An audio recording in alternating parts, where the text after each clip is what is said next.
Beneath the crumbling arches of Rome's most iconic ruin lies a past soaked in blood, spectacle, and imperial propaganda. This wasn't just a stadium. It was a message carved in stone, from the world's most powerful empire to its restless people. But was the Colosseum truly a gift to the Roman citizens, or a brutal distraction from their dying republic? Welcome to Beyond the Monuments. Today we unravel the secrets, stories, and legacy of the mighty Colosseum. To truly grasp the Colosseum's significance, we must first understand the tumultuous era of its birth. We are in the late 1st century AD. Rome is reeling from the reign of Emperor Nero, a figure infamous for his self-indulgence, artistic eccentricities, and the devastating Great Fire of Rome in 64 AD, which many Romans rightly or wrongly blamed on him. After Nero's forced suicide, a period of civil war known as the Year of the Four Emperors plunged Rome into uncertainty. From this chaos emerged Vespasian, a seasoned general from humble origins who founded the Flavian dynasty. Vespasian was a pragmatist, a man who understood that to heal and unite a fractured empire, he needed grand gestures that would restore public faith and demonstrate the benevolence and might of a new, stable leadership. Nero's most infamous indulgence was his sprawling, extravagant golden house, the Domus Aurea, which occupied a vast tract of prime public land in the very center of Rome, complete with an artificial lake. Vespasian, with remarkable political shrewdness, saw an opportunity not just to build, but to erase the dark memory of Nero. He declared that where Nero's private lake had once stood, a magnificent new public amphitheater would rise.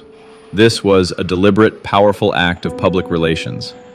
A former private playground of a tyrant transformed into a gift for the Roman people. Construction began around 72 AD. The labor force? An estimated 100,000 Jewish prisoners of war, captured during the brutal suppression of the First Jewish-Roman War, a poignant and often overlooked aspect of its construction. The construction was completed in 80 AD under Titus, who inaugurated it with 100 days of games. Over 9,000 animals were killed during the opening ceremonies alone. This wasn't just a building. It was a political weapon, an emperor's statement, and a spectacle machine. Why is the Colosseum an ellipse and not a circle? This shape was a stroke of genius. The Romans wanted a freestanding structure that offered a 360-degree view for a dynamic spectacle. The elliptical form maximized sight lines for the massive crowds, reducing dead spots and allowing for more efficient movement. The Colosseum measures approximately 620 feet long, 512 feet wide, and stands an imposing 157 feet high. Imagine the challenges of building such a self-supporting structure without modern steel frames. They achieved this through a complex, interdependent system of radial walls, arches, and vaults, all designed to distribute the immense weight evenly and guide spectators fluidly. This was the epitome of form meeting function. The Colosseum was a microcosm of Roman society, with its rigid hierarchy explicitly displayed in the seating arrangements. Spectators knew precisely where they stood, quite literally based on their social status. The lowest tier, the podium, was reserved for the emperor, senators, and vestal virgins, offering the best views and cushioned seats. Above them sat the knights, followed by wealthy citizens, and then various groups like soldiers, foreign dignitaries, and priests. At the very top, the wooden benches of the Summa Cavea were for women and the common populace, affording a distant but still impressive view. The Hypogeum. This intricate two-story labyrinth of underground tunnels, ramps, elevators, and holding cells was a logistical masterpiece.